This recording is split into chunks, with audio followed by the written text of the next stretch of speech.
Big Sky Howdy, and welcome back to another episode of World Bigfoot Radio. And as you may notice, I've leaned forward to here a little bit so you can see it. Got the Bigfoot barn hat on there. Thanks, Blaine. This is a really sweet hat that Blaine Tyler up there in Northeast Ontario at the Bigfoot barn, the greatest Bigfoot barn on earth, sent to me. So I like to show it off every so often. Beautifully embroidered, awesome. Thanks, Blaine. And also, interesting side note here, in all the shows that I've done, I've only ever had one other guest from the Pac West on my show. And if you can remember who it is, and put the answer down in the comments on this video, you might win a special prize. So, put the brains to work. Who else? What other guest from the Pac West was on here? And with that, let's bring on a new guest from the Pac West. We've got Craig with us, and Craig has had lots of experiences over the course of his lifetime, which, like in a lot of cases, people don't really realize until way after the fact, and they start doing research on it that, oh my God, that was probably Bigfoot related. And this is one of those stories. So welcome to the show, Papa Craig. Hello. Howdy, buddy. Glad to have you here on the show. How you doing over there today? I am doing okay, just okay. Getting over winter. Yeah. We've had most of our snow melt off here, but we're only about half a mile up, so you got to go further up the mountains, and then there's plenty of snow still. Right. Yeah, we're at 2780 here, and it goes up to 10,000.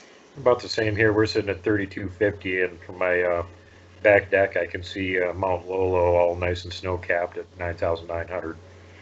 So, yeah. Same dealio, buddy. Yeah, we just have a little smaller mountains. If you go from your place right across the bottom of the Panhandle, jump over Hell's Canyon, and then blaze through the Wallowas, you'd be right at my house. There you go. I'll have to come over and visit because I'm actually planning on being over in Walla Walla probably in June, and then going up to Medellin to a Bigfoot convention that's happening there that people keep pestering me to go to for some reason. It's not super far away, so I'm thinking I might go. Yeah. So anyway, this all started with my love for the mountains. I was 12 years old. My parents were camped at Wallowa Lake. And we tried to get up to Ice Lake, 7 little kids and 3-year-old little sister. And we made it about 3 miles up the trail, and then we saw the sign say Ice Lake 5 miles, so we went back, and I asked my mom if I could hike up there tomorrow by myself, and they let me. Got to Ice Lake by 9 a.m., and then there was this big white mountain behind there, and I climbed up. It was full of seashells made out of marble, and climbed up to the top of a mountain called the Matterhorn, and looking off a 3,000-foot cliff and the top of the Wallowas, and I was hooked from then on. So, where's this at? in the Wallowa Mountains, Eagle Cap Wilderness. Very beautiful, sneaky little set of mountains. Part of the state's at it. Not acquainted with it. Northeast corner of Oregon. Okay. There's Enterprise and Joseph and Wallowa Lake, and there's pretty much nothing here. Yeah. Kind of like the smokestack of Idaho and over in the Yak in northwest Montana. It's just timber, mountains, nothing. That's it. Yeah, you got to go a couple 100 miles to find a town of any size, and that would be Boise. Yeah. So you're way out in the middle of nowhere, and you're up on top of this gorgeous mountain with this amazing view. What time of day would you figure it was when you got up there? Before noon. Wow. Speedy. Right, yeah. I used to be in really good shape. I'm 70 years old now, and I'll never be back there. But, so then, I was in Boy Scouts over here, and, to be a tenderfoot scout even, you had to be able to build a fire with one match, and all the older scouts were into survivalist stuff, and they were really good at it, so I learned a lot of that from them. And then when I was in 1968, I was a junior in high school, just starting the junior year, and early in September, maybe Labor Day weekend even, we went on a earth science field trip to see all the interesting geography of these Wallowa Mountains, and we went up to Mirror Lake and climbed Eagle Cap and had some classes on all the glaciation and volcanic activity, and then somewhere on Saturday night, a prominent girl in town got really sick with an upper respiratory infection. Uh-oh. Real high fever, couldn't breathe, and 4 of us volunteered to carry her out on a stretcher, so we got some poles and a couple of sleeping bags and made a stretcher out of them, and started down the trail right at dark. Got all new batteries in our flashlights, and it's 7.5 miles about to get out of there. Oh, long carry. Oh my gosh, it was terrible. And so we got about a couple miles down the trail. This is 1968, so this is like Patterson Gimlin was October of the year before. I don't remember if I'd seen him or not, but I read the newspaper all the time, so I heard about Sasquatches all the time. But never thought about it. I mean, they're not over here. That's what everybody always thinks. They're over in the Cascades in British Columbia. They're not in the whole Pac West. They're just over there in Northern California in the Cascades, and that's it. But yeah, one of my friends that was helping carry that, he'd been to a seminar or something, and he just stopped all of a sudden and said, listen, and we could hear this screaming, screeching, howling up on the hill, really high pitched.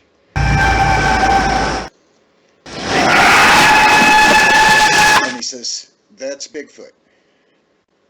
And we're like, yeah, right. Get a brain, and he goes, no, I want to come over. There's something over there. And we were in a little grove of trees, and him and another guy went out on through the grove of trees into this. We're walking down through this giant meadow, 4-mile long meadow, about a half mile wide. And I'm listening to the calls, and I'm going, no, there ain't a coyote. Definitely not a wolf. It's not an elk. Never heard anything like that before. It was like a really high-pitched whistle and a screech or a scream or a howl that was raspy. Very high-pitched and just one tone, just really long, long tone. And so one guy's berating him, teasing him. He's coming back through the... going, oh, it's just coyotes. They're howling at the same time. Every time. And And then they were arguing about some lights they saw over there too. And so I had to go over and see. And I went over and there was 3 white globes floating in the air on the edge of the meadow below where the screaming was coming from. There was just a hint of blue to them, and they were just floating around there, too high to be see, they weren't a flashlight, because a flashlight has a beam that shines out, and it's got those little rays coming out of it. And it wasn't a lantern, because it was too high in the air to be moving around by somebody. And all the lights we had in 1968 were yellowish. And for the most part, sucked. You couldn't get the beam to go more than 15 feet usually. Right. So that was kind of weird, and I came back and told them that, well, there ain't no flashlights and it ain't no lantern, and there's nobody camped up there, because I just fished through here just before dark, and nobody was coming up the trail. So we didn't think too much of it. The yelling was a good, the howling was a good half mile up the hill, and that's still pretty close, though. I mean, if you're not sure what you're dealing with, and we got a sick person we're trying to drag out of here, and what the hell's making that noise over there? It's all kind of add to the whole thing. So that was kind of leery, and what the heck are those lights? But the girl was scarier, because she was having a hard time breathing and a high fever. So we just packed up and got going again, and all of our flashlights went dead at the same time. They didn't just go poof, they went slowly powered down and went off, and we're banging on our flashlights like you used to do in the old days to get them to work again, and they wouldn't. So, but the moon was coming up. It was a full moon, and we just walked down through this open valley in the moonlight, and the screams kept going on above us, and the lights were coming down the valley, but they weren't going any faster than us. Everything just kind of kept its distance and stayed up the hill, and we just kind of, it was so hard carrying her out of there. I remember taking my belt off and tying my arm to the pole with a clove hitch, so that, because I was afraid my hand would just let go and drop her. Yeah. And so everybody tied their arm to the stretcher, and when we got to the end of the meadow, there's 3 miles of switchbacks down into the two-pan campground in the Alaskan River, and nothing followed us any further than that, and the flashlights started working again. That was kind of weird, and we went down the hill, got the girl to the hospital in time, and thank God.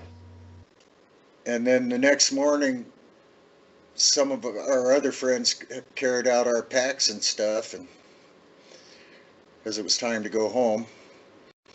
And I asked my buddy, "Did you go tell the teacher about the Bigfoot?" And he goes, "Yeah," and she told me to shut up. Don't say a thing about it. We won't get to go on another camp out, and you'll be ridiculed to no end. Yep. So he said, just forget all about it. And we did. We just forgot about it. We were big heroes for rescuing the girl, and the Bigfoot thing just went by the by. Well, see, they don't bother you. They just run off. They just parallel you along with the orbs that are also paralleling you the whole way. Right. Yeah, we were definitely being escorted out of there. Mm-hmm. But I haven't got a clue what the heck those orbs were, why the flashlights went dead and then worked again. It's kind of, those old carbon acid batteries would work a little if you turned them off for a while, but I was surprised at how well they worked. Then yeah, the other thing that's odd though is that the odds against, even two of them just kind of fading out at the same time is pretty high, and more than two, astronomical. There's some kind And of a field there that was dampening the electrical and just taking it down to nothing. yeah, yeah, and there was kind of a creepy feeling in the air, but we were already freaked out trying to get that girl out of there. So then Yeah. nothing else ever happened for a couple of, several years. We went camping all the time and stuff. We never heard anything. Graduated from high school and got to help build the trail into a couple of lakes in the, well, I was there for a summer job, and then I got drafted. And They turned so you I, into beer. They drafted you. yes, they did. They did. I'm assuming you're talking about the Vietnam thing. Yes, Yeah. yes. And then when I got out of the Army, everybody hated me. Seemed like to me. And You can thank the so, fake stream media for that. They were whipping up all the anti-war sentiment and let's oh take it yeah, out on the soldiers. Well, you know what? They're not the ones that started the war or are ordering us to be there. They're just doing the dirty work. Go blame it on the war pigs. Take a clue from Black Sabbath. Go listen to that song. that was a lot of hard stuff to find out right then while I was in the Army, that they were lying to us nonstop and we weren't even allowed to fight. And so anyway, when I got out of the Army, I kind of gave up on the human race for a while, and I just decided to go be a hermit in the Wallowas. And so me and my Peterson's North American Wildflowers, I can't remember exactly what it's called, we're up on the hillside up there looking at stamens and pistils and petals and learning all the edible plants that I didn't know and all the flowers and all the trees and plants and getting better at hunting. Yeah, when you're living up there, it's a necessity to get fairly decent at hunting. You can learn a lot of stuff in your backyard, but you better have some talent if you want to eat. Yeah, exactly. You better have several foolproof methods that are going to work no matter what, and then you can work on getting better at the other ways you're thinking about harvesting stuff. Right. So yeah, I brought my little survival rifle and I ate a lot of squirrels. Yeah, many parts are edible.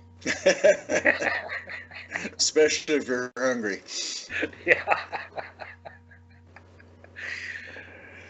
But it was funny, I was camped down on the Minam River. It's a really big canyon down there, a lot of big trees, nice water, great fishing. And I camped near a good fishing hole. I couldn't camp right by it because it was in kind of a gorge. And there wasn't any place flat or unbrushy. Yeah. And somewhere along the way, I'd learned to chop my firewood by whacking it against a tree. Oh God. I have a feeling I know where this story's going. So this one night, the first night I got down there, yeah, I whacked these, these branches about the size of the big end of a baseball bat against the old dead tree, and I was just being proud of myself for making all the pieces land in a little pile there, and gathered it up and set it by my fire. And a little while later, I hear whack about a couple of football fields away, and then it whacked again, but it was a really solid bonk. You could tell the branch wasn't breaking. And I didn't yell it, but I just said, I was mad, man. Why you got to camp this stinking close to me? There's not another soul in this whole canyon, and you got to camp here. And buddy, you're going to have to hit them a lot harder than that if you want them to break, or just get a little bit more punky branch, Mm. But I don't know. There was about 4 or 5 bunks. And I didn't think much of it. And I was laying down. I just slept under a tree. Just threw my pad out and my sleeping bag on it and flopped down. And I started hearing voices, and they sounded like they were getting drunk. They're slurring their words or something. I couldn't make out any of the words, and there was a really gruff voice and a high voice, and kids laughing, and the gruff voice would yell and the higher voice would whine, and I thought, well, maybe they're Japanese or something like that, and because there was that aha and so and it sounded kind of like the Sierra sounds. And then every now and then there'd be a yell, and I remember a yell one time, and then a big loud smack, and a little toddler started crying. Sounded like a toddler crying, and I was thinking, oh man, I can't stand this. I'm gonna put my little survival rifle together and go over there and tell them they can't be doing that to kids. Then I thought, well, I don't know what their culture is, and they might be more heavily armed than with a .22, and so I didn't do it. But I'm going to get up first thing in the morning and find out and beat these guys to that dang fishing hole. I don't care if they're camped right on it. I'm going fishing. So before light, I headed over that way, and it was just getting light, and showed up where I heard all the noises. There's nothing there. Ground wasn't trampled down. I don't think it was a place where you could tell if the ground was trampled, but I didn't see any sign of anything. Of course, I was looking for people sign. Yeah, campsite, tent, litter. But nobody, and so I went across the river later on and looked all around, and nobody anywhere. And I didn't see another soul in that canyon for 6 weeks after that. I tell you, you stay out by yourself for 6 weeks on the first trip, you'd be crying and talking to yourself at the end of it. You get really lonely. You just bring a marker with you and you draw a face on a pine cone, call it Wilson, and then you talk to that. Yeah. You talk to everything. Yeah. Stupid tree, get out of my way. Quit doing that. Yeah. And then one day right around there, and I'm not sure if it was the same day or not, I was walking, I was on the far side of the river from the main trail. There's an old Nez Perce trail and Paiute trail that goes up that river, and game trail. And I was walking along beside it, tiptoeing, trying not to leave any tracks, because that was something I was just into. No trace, you won't know I was here. And I got to a swamp, and I looked around trying to figure out how to get around that without making a mark. And I saw these 4 toe prints. And I went, oh, that's interesting. And then I saw the rest of the track, and it was huge. It was like this. And what do you guesstimate? If you just had to ballpark it within a few inches, what do you think? Closer to 3 feet than 2 feet. God. Okay. Yeah. Ginormous. And you're talking 4 toes. Right. And I got down on my hands and knees, put my face 6 inches from it, as close as I could to focus, and looked to see if, there's got to be some way elk tracks overlapped. This bigger elk stepped here first, and then the little elk covered up its track right next. No, can't be. Can't be. And then what made all this big flat stuff, and it's about an inch deep in pretty hard ground.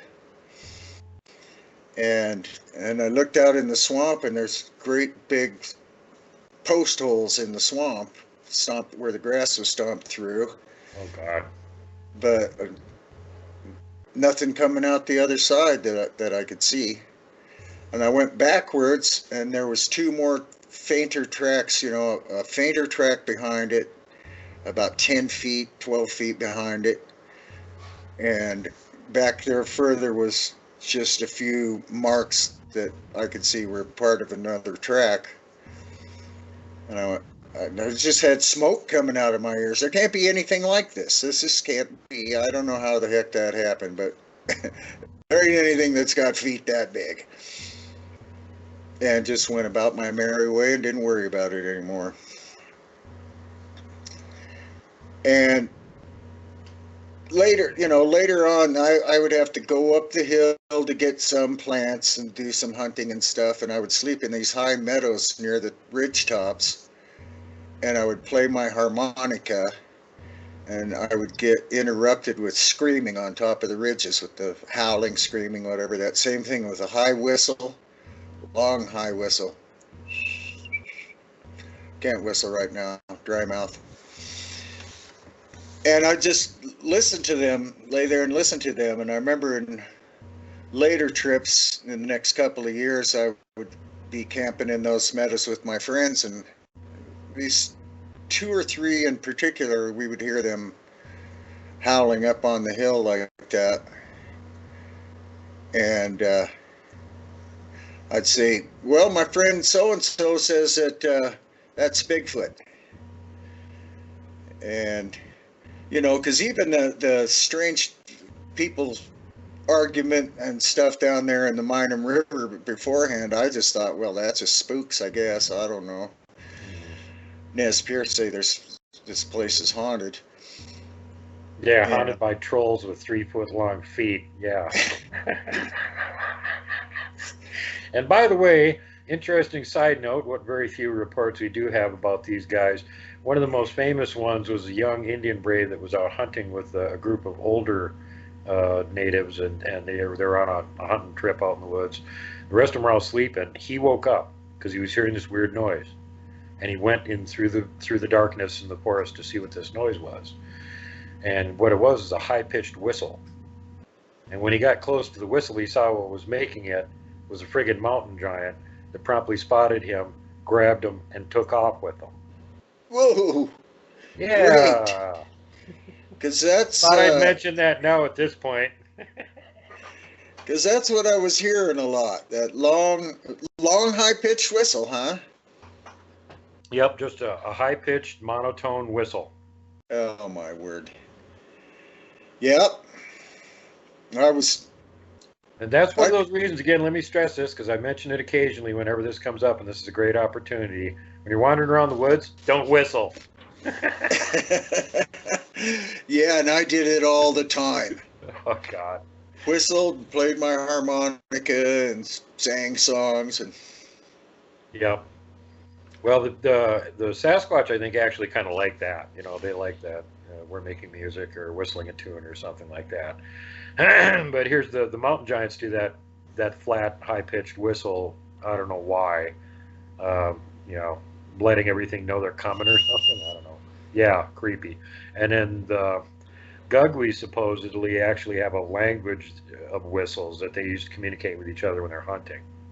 So there's the other reason to not whistle. Right. Well, after a while, I got a job on a fish boat in Alaska, and you don't whistle on those either. So. Well, there's lots of Sasquatch up in Alaska. But yeah, it's forbidden to whistle on a fish boat. Why is that? Is it whistling up a storm? Oh, okay, I see. Yep. They got every superstition on the planet. Yep. Sailors are mega superstitious because nature is untrustworthy and unreliable, and Neptune's basically a jerk. So you never know what he's going to do. He is. He don't care. No. So you're up in Alaska in a fishing boat. About how old were you when this was going on? Well, the first time I went up there, I was 26. Okay.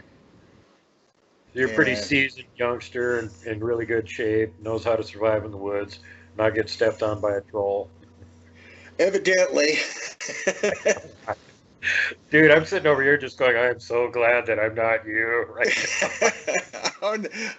And then all the stuff that happened to me on fish boats over 15 years, I don't know why I'm alive. now. Well, let me quit interrupting. Go ahead, go on with your story. Okay, so yeah, this reminded me while I was up in Alaska that first year, I had my duffel bag stashed at a place called Thomas Bay. There was a guy on a float house out there, and they were doing some tree thinning, and I had to row a canoe across Frederick Sound to go get my duffel bag from his float house. So I'm sitting there in the bar telling this. I found out he was the chief of the Tlinkets up there, and he says, "You don't want to go there unless you're very pure of heart, because that's where the Kustakas live." Oh, geez. What are Kustakas? And he explained to me that they're short, nasty little Bigfoot-like creatures, hairy little creatures that will carry you away and eat you and steal your soul. Yeah, that's the otter man. They're way more feared than hairy man is up there. Right, and I'm going, well, okay, I got a pure heart, I'll be all right. So I rode over there, found a big old pile of driftwood, heard some growling inside of the driftwood, stuck my head in there to look, and there's 3 little baby wolverines. Oh, jeez! And Mom back behind them, just about to pounce on my face. I just went, "This is your driftwood, I'll go over to this pile." Yeah, no kidding. Never argue with a wolverine. Right, but anyway, so I went over with where the Kushtakas famous place is, and didn't know a thing about it, and got away with that too. So, and you know, nothing weird happened until 1982, and this was a very weird day. We drove up to one of my favorite hunting spots. I've been archery hunting since 1968 also, and we went up to, we were parked the rig at the end of this god awful road and started up this semi-open hill, and we're hiking along. I don't know, we're not more than 100 yards up this hill, and this guy in camo sitting under a tree appears right before my eyes. And I went, and that upset me. First, that there was someone in our top secret spot, and second, that I hadn't seen him. He was only 30 yards away, and I usually see somebody like that at about 80 yards. And he was glaring at me like, "Don't you say a word to me or I'll hit you," something like that. And it was so intimidating that I remember turning to the left, as the trail was going right by him, and I just turned to the left and started switchbacking. And I thought, no, I'm not going to be drove off. So I cut back towards him, and he would not look at us. He sat there with a scowl. And as I got closer, I kept looking at him, and then it was like, "Don't look at him, don't look at him." It was like almost like my head got turned. But I noticed that's not camo, that's a ghillie suit. And that is the best damn ghillie suit I've ever seen. It had kind of blonde hairs on the outside of it and black and brown hairs down underneath the blonde hairs. And for some reason, he had painted his face black, all black, even the eyelids. And I thought, and had done a bang-up job of it. You couldn't tell it was paint. And I just kind of smoke come out of my ears, and then we just went on past him and got up 50 yards or so, looked back, and couldn't see him anymore. I went, I've got to find one of those ghillie suits. That was the best dang thing I've ever seen. Now looking back, I go, was that a squatchlet sitting there or something?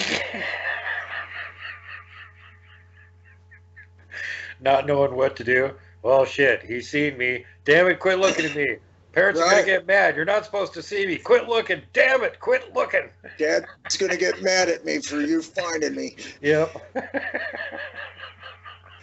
So what was weird about this guy is he didn't have a bow and he didn't have a backpack. And I wanted to talk to him and say, yeah, where are you hunting? You got other people out here or something? You got somebody up here watching your stuff, or what's going on? You know, we'll get the heck out of your space. That's the common polite thing to do. Right. But this guy was giving us the vibe of really strong. Don't even come near me, or there'll be violence. Jeez. So we went way up the mountain, way up the hill, and not camped out, but hunted, and because we were camping down below. And we came back that evening, late that afternoon, and back down on top of the ridge above where this guy was. Not a sign of anybody ever. And we found the elk. They were all over the hillside right where he had been. And I thought, dummy, you should have just stayed there after we went by you.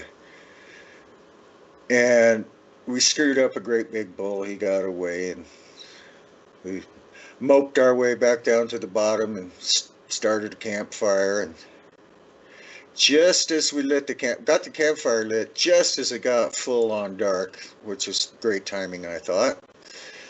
And right then, there was a roar. Like I can only describe it as a lion the size of a T-Rex.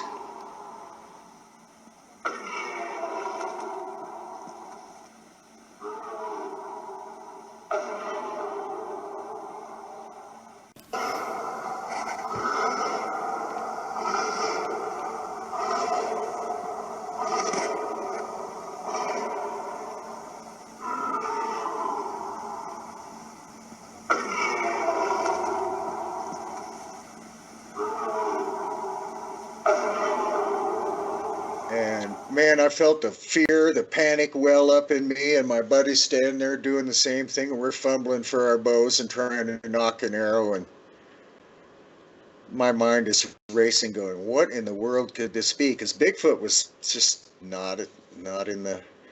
He knew all about him and believed in him, but he never told me that. I was somebody you didn't talk to about it, or I'd laugh at you. Yeah. And because I would say I've been out all over these mountains. 3 years I spent running around these mountains, and I never saw any sign of Bigfoot. So I said that stuff, and Well, as far as that goes, look, you're a Vietnam vet, and they have their own species of Bigfoot over there in Vietnam too, the Batutu, the rock apes. And there's a bunch of reports that came out of Vietnam of people having run-ins with those things. But still, like how many did you hear while you were there? Right, none. Yeah. But there were so many people, they ran into him, yeah. Yeah.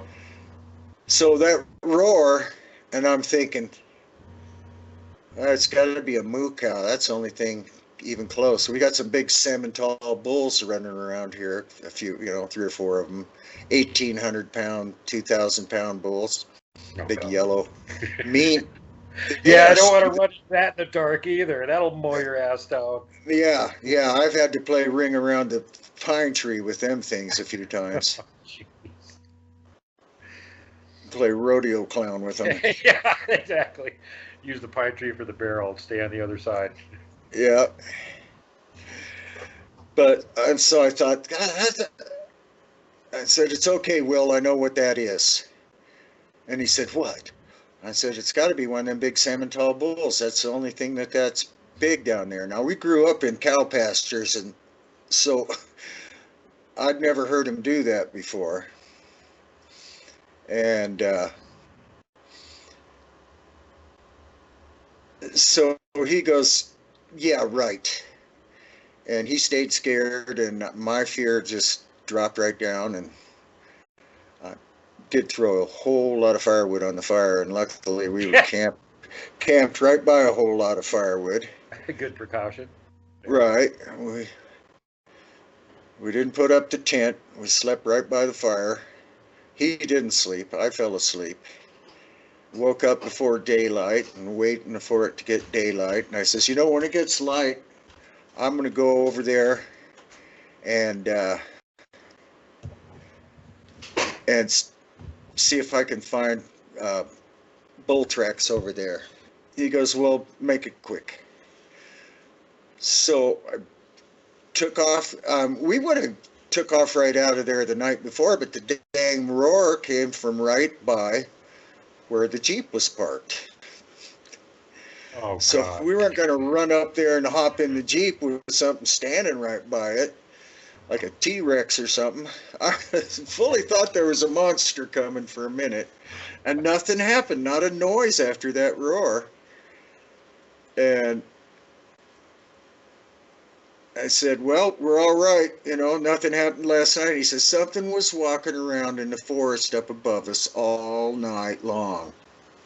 I go, well, it was right over by the Jeep, so if it's that big old Simmental bull, we'll find his tracks easy. Yeah. And so I'm circling around bigger and bigger circles, and I got to everywhere I needed to be, and there wasn't any bull tracks and elk tracks and everything, but no big old Simmental bull tracks. Wasn't looking for anything else either.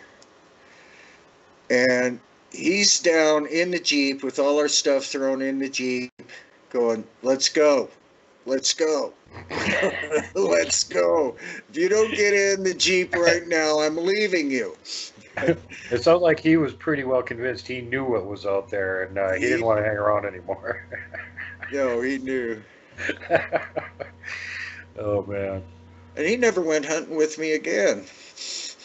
Wow. But, so that was 1982. And I don't remember much of anything happening until the 90s. But I was in Alaska, in the Gulf of Alaska a lot. We fished out of Sitka, and we fished for halibut and black cod. And we would go up in the mountains sometime or get to shore and goof around, but I never really saw anything in Alaska except maybe some 2-foot long bear tracks that didn't have front paws. On this, there was a place called Snipe Bay in Baranof Island. Did they have claws on them? Couldn't tell. It was in that muskeg moss, so I couldn't really tell if there was claws. But I didn't see any great big old long claws like those brown bears have. Yeah. Well, more than likely it was just a big Sasquatch, one of the hairy men up there. They have some monsters up there. Oh yeah. Oh yeah. All the locals said they were there, but that was later years. I just remember getting back on the boat a couple of times going, there are 2 dinosaurs. Whatever made those impressions in that moss over there, it had to be very heavy and big. Very, very big. And so then, let's see, I had a heart attack on the fish boat. It was such a brutal job. Plus, I don't think 12 years of cocaine abuse was any good either. That could have had something to do with it also, yeah. Probably the salt air, though. I'd attribute most of it to the salt air. Right. And Neptune. Right. But, so I lost my fishing job. The insurance company says, you can bring him on the boat if you want, but we won't insure you anymore. So yeah, that was a bummer too, because I'd worked my way up to captain, and oh damn it, the owner was getting some time off, and I was getting to be pretty hot stuff at that, and making bank. And yeah, anyway, then again though, keep in mind how dangerous that job is. If you would have stuck with it, you might not be alive right now anyway. Well, there's that. There's that. That's probably, and I think I busted my fear button on that boat because there's so many days of just fear, just 35-foot waves just crashing on you Oh or God. crashing on the boat, blowing 50 and sometimes 100. And we were on a 70-foot boat, so Yeah. just bobbing around like a cork. Luckily it was a very good boat, and we were highliners, top-notch crew, and all that. Did you watch Eh, that show, The Most Dangerous Catch, when that was super popular? Deadliest Catch, yeah, I watched Deadliest it. Catch. That's it. I knew some of those guys. Yeah. I knew the hill strands. See, because in the summer we were a tender, and that's what they did too. And their boats we'd be anchored up in the bay with them and goofing around waiting for the salmon fishermen to get done so we could pump their fish out of their boats and take them to the cannery. All right on. So yeah, so I met quite a few of those guys. How many years were you up there doing that? 15. 15? That's a long time. Yep, it'll get to you too. Yeah, I I believe mean, you people down here work 40-hour weeks, and we would work 40-hour days. it. Yeah. Stay up for 40, 42 hours, take a 4-hour nap, and you do that a couple, 3 times, and the boat's full. And you can Yay. go in and sell them.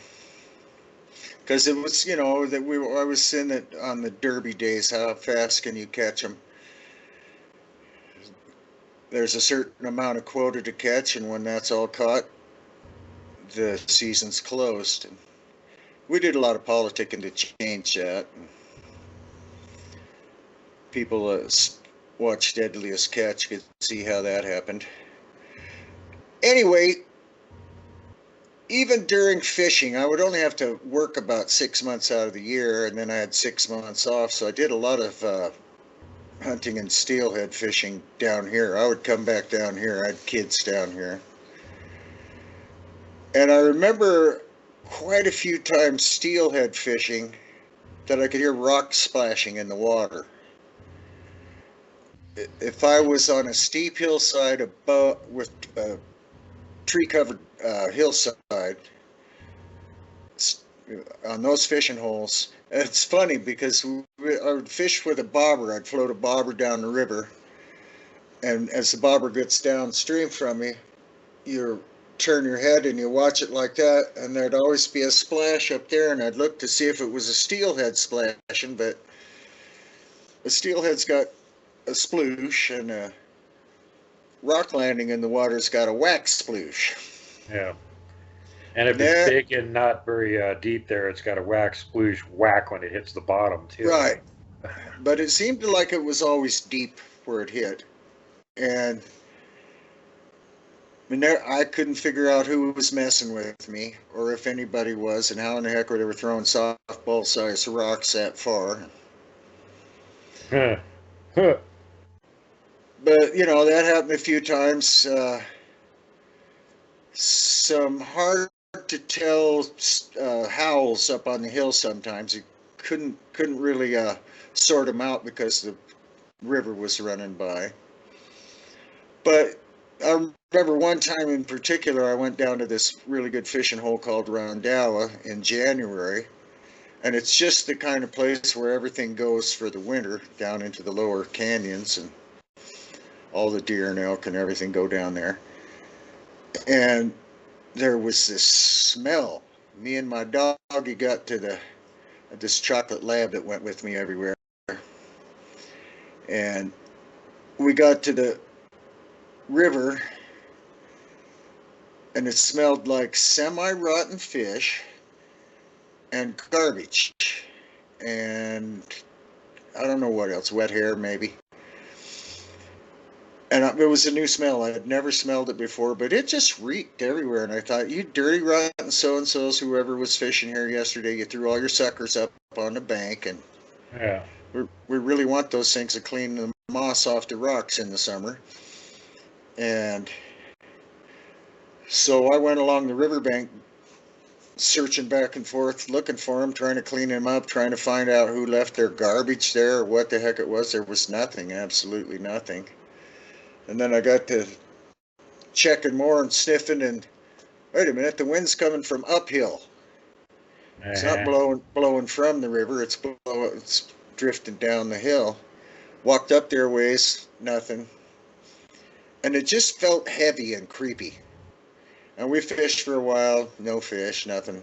No birds, nothing going on. There's usually some robins and stuff down there making a lot of noise. And nothing. And then usually if you wait till the afternoon on a deal like that, the fish might start biting in the afternoon. But it was just too weirded out. I didn't think much about that being weirded out. It just felt wrong, and I went home. Yeah. Hiked the 4 miles back to the car and went home. And so that one kind of makes me think that there was one around there somewhere, and I was messing with his fishing, and he wanted me to go. I had somebody tell me a story. They were camping, and it smelled like somebody had left a rotting carcass nearby. And they didn't want to put up with it on their campsite. So every time they smelled it, they'd go out in the woods and try and pinpoint where it was so they could drag the damn carcass away from the campsite so they wouldn't have to smell it anymore. And guess what? Well, that carcass must have been changing location because they never could find it. I know. Oh, speaking of missing carcasses.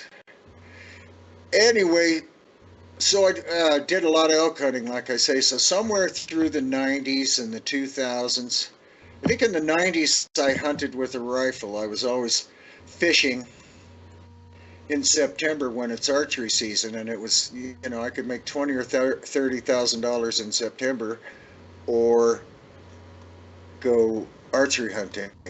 So I went rifle hunting in October and November, and nothing ever happened when I had a rifle that I can think of. I can't think of anything. I either had a 30-06 or a 7mm Magnum, and nothing ever, not a hint of anything like Bigfoot during that whole time. But then about 2000, when I had that heart attack, my son was old enough, he wanted to go archery hunting, and I go, oh, hey, I know all about it. We got him a bow and taught him how to shoot it, and he got really good real quick, and we went out hunting and taught him how to call them in, and little fart started killing him. It was funny. I remembered this spot where we had the ginormous growl or roar, and I said, oh, I know a really wild place for you to hunt. Don't worry about it. And you'll be able to kill something up here maybe, but I wouldn't worry about it. So it usually takes about 3 years before you're good enough to kill something. And I had a job at the prison trying to talk people out of being criminal drug addicts, and so I took off from my job. It was a swing shift job. I let him off up there, and he's about 18, and he goes, well, what do I do if I get one? How do I clean it? And I says, oh, call me up. I'll tell you how. I get about halfway to work, and there's a telephone that rings. It's him, and he goes, Dad, how do you clean this deer? That didn't take long. No. So anyway, we're hunting that spot again, and he's like hooked on it. He killed a big old bull later on,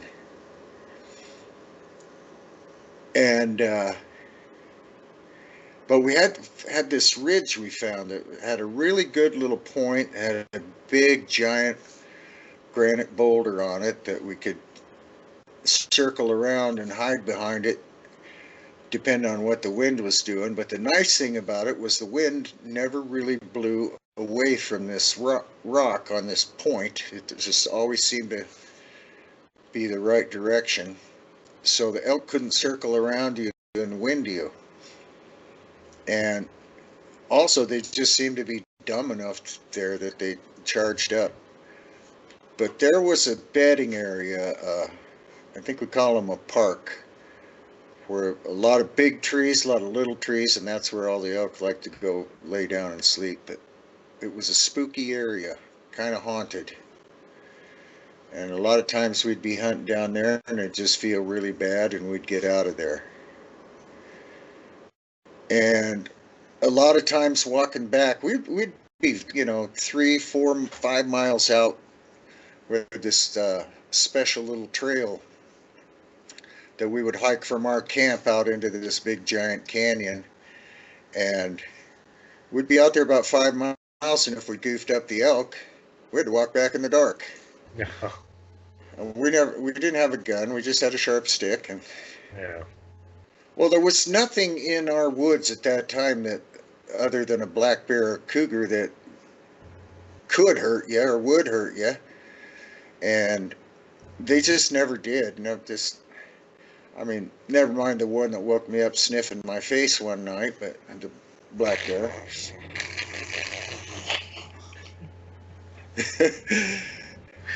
Best one I heard on a black bear is somebody who was all drunk. He woke up in the morning with a terrible hangover, and the first thing he sees is a bear right in front of him. Well, how's this bear in my tent? Well, you're not in your tent anymore. The tent is sort of collapsed on the ground, and the bear is eating part of it that you spilled bacon grease on yesterday when you were drunk, you idiot. Yeah, oh man, that's just opened my eyes to that bear right in my face. I'm going like this, damn dog. Damn dog. I don't have a dog. I don't pay him. This dog looks like a bear. But I jumped up, and the bear jumped up. He's gonna, I think both of us said, he's gonna eat me.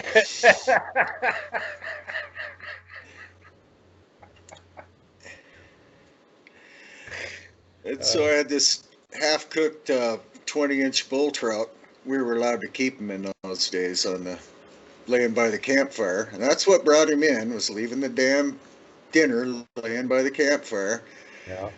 Campfire was pretty far out, and he grabbed it and ran and hid behind a tree about 20, 30 yards away and just started eating it, tin foil and all. And I threw a short broken stick at him,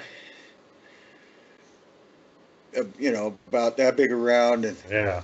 threw it at him, and he just went, snapped his teeth, and I went, well, maybe I won't throw all my firewood at this guy. And I just built up the fire and went, well, I got about 3 hours, so we'll just hold off, and he ate the fish and wandered off, and I packed up and moved about 50 miles.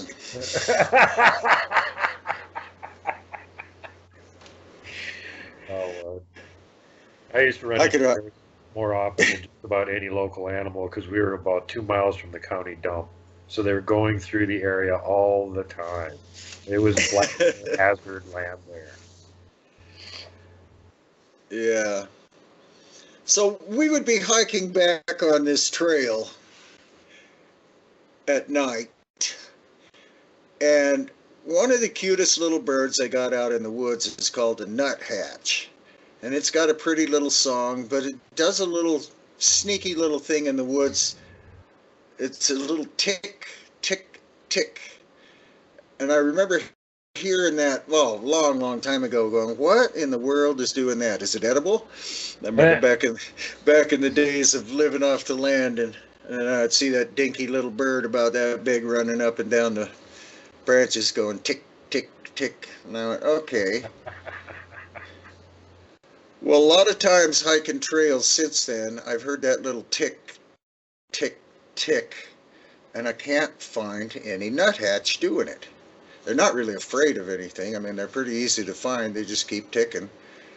But I've heard some people say that's one of the ways that a Sasquatch that is paralleling you, escorting you, that's one of the things he'll do to talk to other people, is tap a little stick on a tree or on a branch, and it sounds like that dang nuthatch.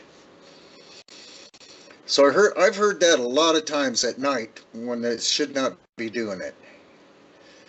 And sometimes in the day when I could find no nuthatch. And it always puzzled me until I don't know, I saw a video of a guy explaining. He goes, they're right there, they're paralleling me. I hear the ticking, you know, he'd be recording it. Yeah. I go, I'll be darned.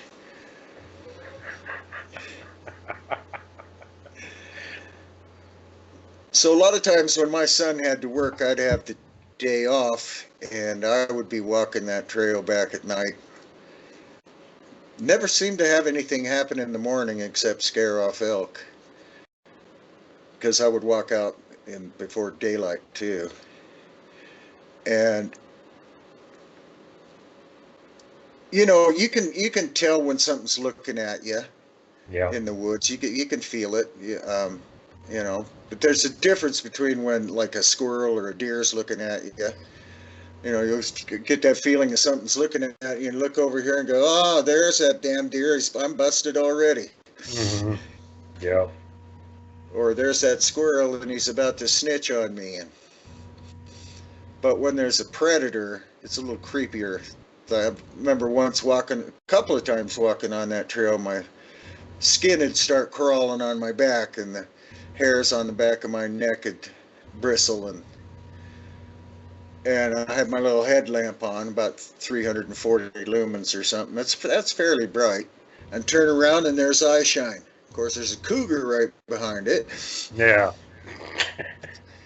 And the only thing you can do in a situation like that, well, because he's creeping and coming right behind you, and he's only about 30 yards back there, is put your hands way up like that and just roar right at him. It scares him off every time so far. Yeah. And so that's what I do. But then there was other times started in the last 7 or 8 years, maybe more. I would get that same thing, only all over, and turn around and walk back, and nothing, no tracks back there, no nothing. Turn around, keep walking, and hear that little tick, tick, tick up on the hillside above me, maybe a swish of grass or something. No heavy footfalls or anything. And going, huh, that's weird. I don't know what the heck that is. And then too many times now, I don't know, 10 times, I'd get really close back to camp or back in camp. And as soon as I got really close back to camp, a great big giant tree would come crashing down and land about 50 yards. The end would land about 50 yards above me. It was always that distance, always straight above me. And either right when I got back to camp or at this start of this meadow about a half mile from camp. And I'm going, weird. I mean, there's a lot of dead trees up here, but yeah, that's kind of coincidental, right? You can go all month and not hear one fall anywhere in the canyon, and why does one so big and loud fall right there? Yeah. And then so all of that's going on, right? And my son, I don't know what's happened to him in the meantime. He won't talk about it, but he refused to sleep in the tent. He only sleeps in the cab of the pickup. He says it's because a bear came in and tried to steal his deer once, but all he did was shoot at the bear and miss it. But I wouldn't have missed. Bears are yummy. Yeah. I've eaten more bears than I've eaten deer. Yeah. Well, he was young, and I think he got way too excited. But so we're at this family camp out in a little town across the valley, and it's about a mile out of town. There's this camp that you can rent. It's got cabins, it's got a dining hall, all kinds of facilities and places to play games, and a giant water slide. And so we got our whole family reunion from all over the place. We must have had a couple dozen kids, from 16 on down to infants, and they're screaming and yelling and making a lot of noise, and the wife and I parked the motorhome. We have this little motorhome. We parked it by the creek under a cherry tree. Yeah.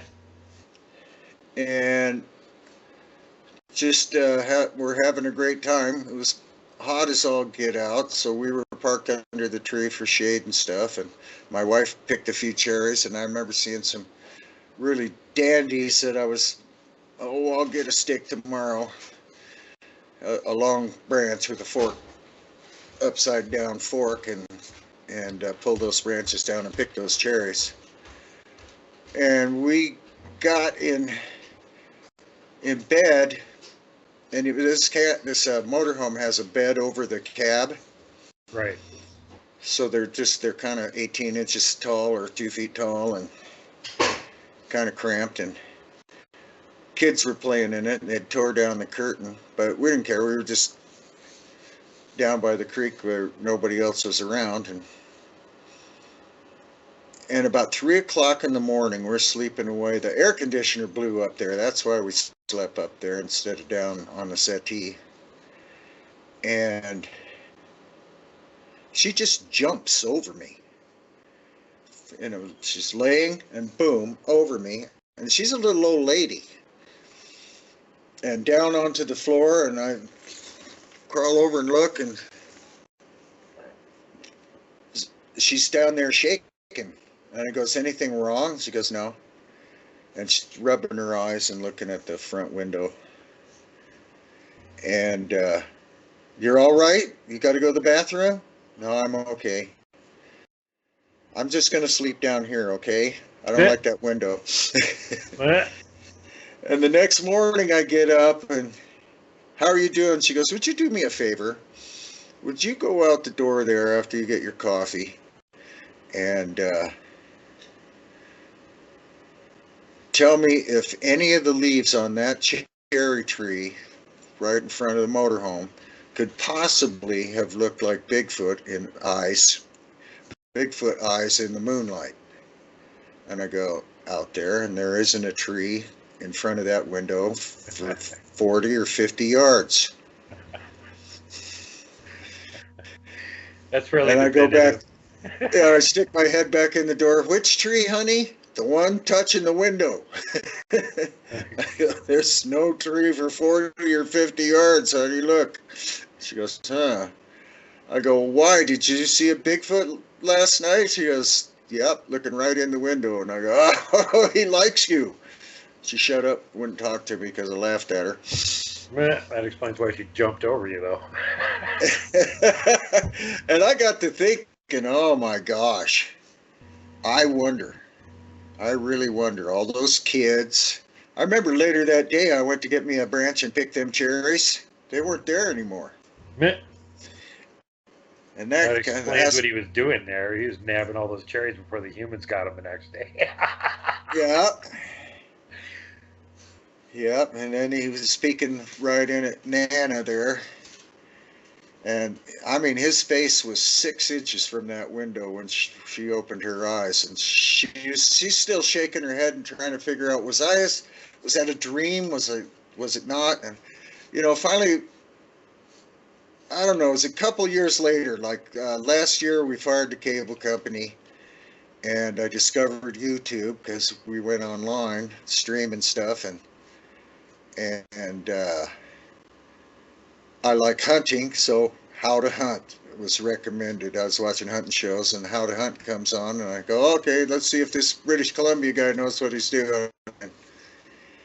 And he starts talking about Sasquatch, and he starts yelling at everybody that laughed at their dear significant other for saying they saw something. And my wife pipes up, yeah! Oh, you really saw one, didn't you? Yeah. I go, yeah, I didn't think, I know the difference between a dream and awake, you know. Every time I wake up from a nightmare, it's instantaneous. Oh, that wasn't real. Thank goodness. And for the whole, I don't know, for quite a while before that, she had watched every episode of Never Finding Bigfoot. I'm sitting there watching them with her because I'm kind of interested, you know. want to know if, well, maybe these guys are all scientific and everything. They're going to find something like that. And I'm watching them operate, and I go, Nana, they are never, ever going to film a Sasquatch doing what they're doing. That just ain't going to happen. I don't know why you're This wasting. conversation is so vaguely familiar to the last show I did for some reason.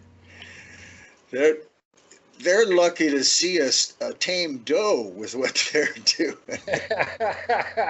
No kidding, right? And so we got to talking about it. That's when I found out, yeah, it was 6 inches from her face and what it looked like. And we kept watching How to Hunt. And YouTube just wouldn't recommend anybody like you. I went online and tried to find anything about a Bigfoot organization. I looked at some of the BFRO reports, and we didn't have much of anything around here. I'd never heard of Paul Freeman. But like, YouTube just wasn't recommending anything. Oh yeah, if you punch in the word Bigfoot into the search engine, it's going to come up with Never Finding Bigfoot and Hoaxpedition Bigfoot. And that's what you're going to get recommended, because they don't want you to find any of the actual evidence or the real researchers that are out there totally kicking ass and can prove this thing over and over and over and over again.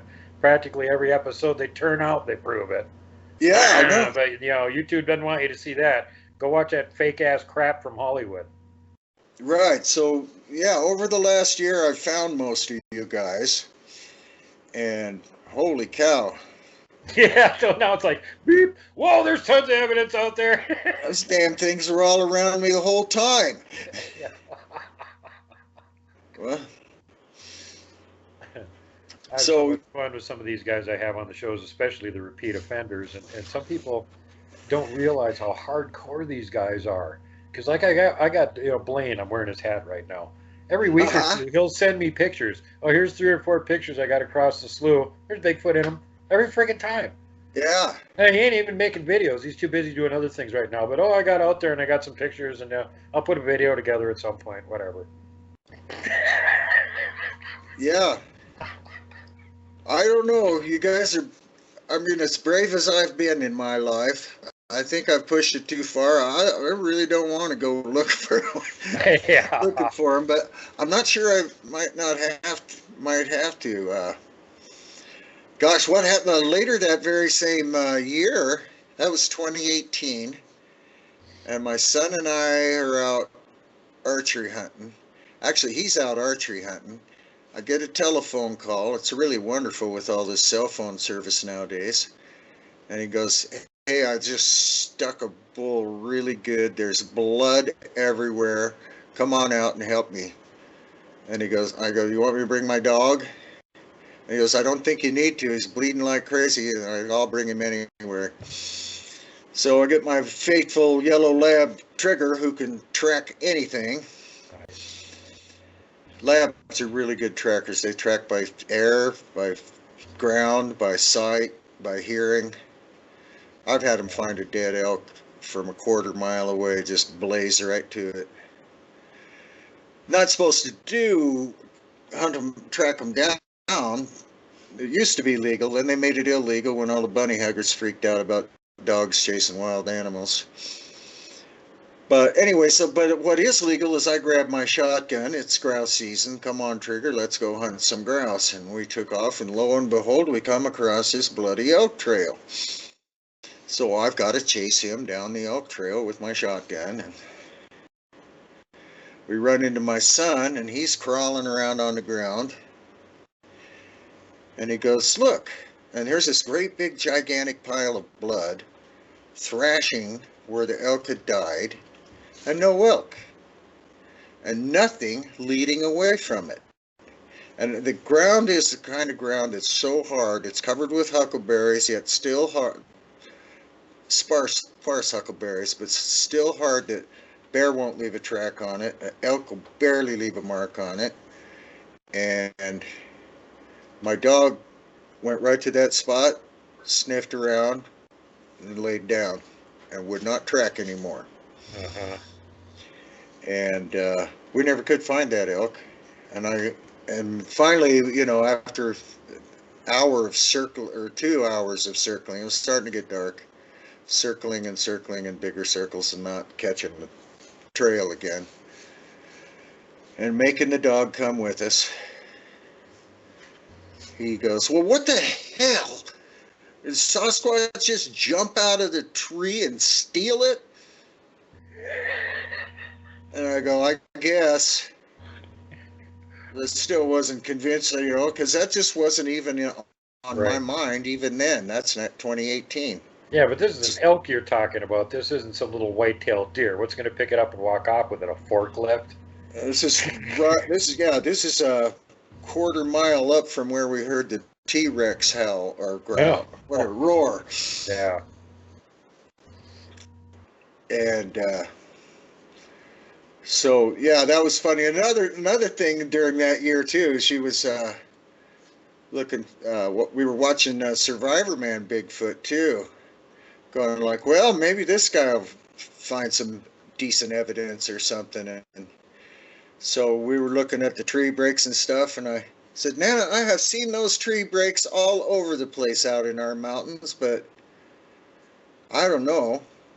I've never paid any attention to what did it. I always thought it was a snow load or bear pulled it over or something. And I tell you what, I'm going hunting this afternoon, and I'll look for one. And I was no more than 50 yards into my good hunting spot, and here's a tree break 15.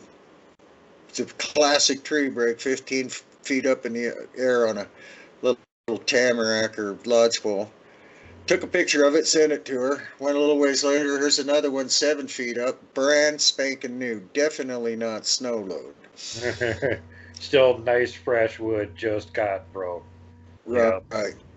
So I took that picture, and for some reason I deleted it. I just wanted to keep the one 15 feet up there to show somebody, what the heck could break something that high up? Did Bigfoot get that big? Unfortunately, yes. And yeah, somewhere in some chat somewhere, I asked somebody, one of the researchers, I didn't even know he was a researcher, I asked, do they get that big? Do they get big enough to steal an elk? And everybody's going, yeah, oh yeah, in the chat. And I go, really? Only a mid-sized one can do that. You don't even need a big one to steal an elk. Right. And I asked my son, like, well, when you said, do you think Sasquatch stole that elk, jumped out of a tree and took that elk, were you serious, or do you think it could have been? And he goes, they're not that big. I thought he'd laugh at me for even bringing up the word Bigfoot, because we'd have hunted together for 20 years and we never talked about it once. And he goes, they're not that big.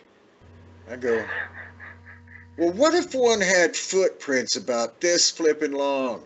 He goes, oh, I see those up in the swamp all the time. You know how they get bigger when they dry up. I didn't want to argue with him. They don't. No kidding. Oh, God. I see those in the swamp all the time. You might want to stay away from that particular swamp a lot.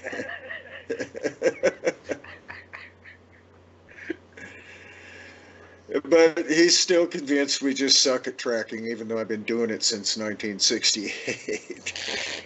He's been doing it for 20 years. Oh, good Lord. So, yeah, he's pretty funny. He's so stubborn. But, yeah, so I wonder about that. I wonder, because the one thing that really got to me was the dog wouldn't track it. Alrighty, well, thanks so much for coming on the show and sharing all your experiences with everybody, Craig. I'm sure people are just going to have a blast listening to this and hearing all these kind of encounters and stuff. And again, this is a typical example. You don't have to be a Bigfoot researcher to have had a whole bunch of experiences. You just got to put in the time. That's it.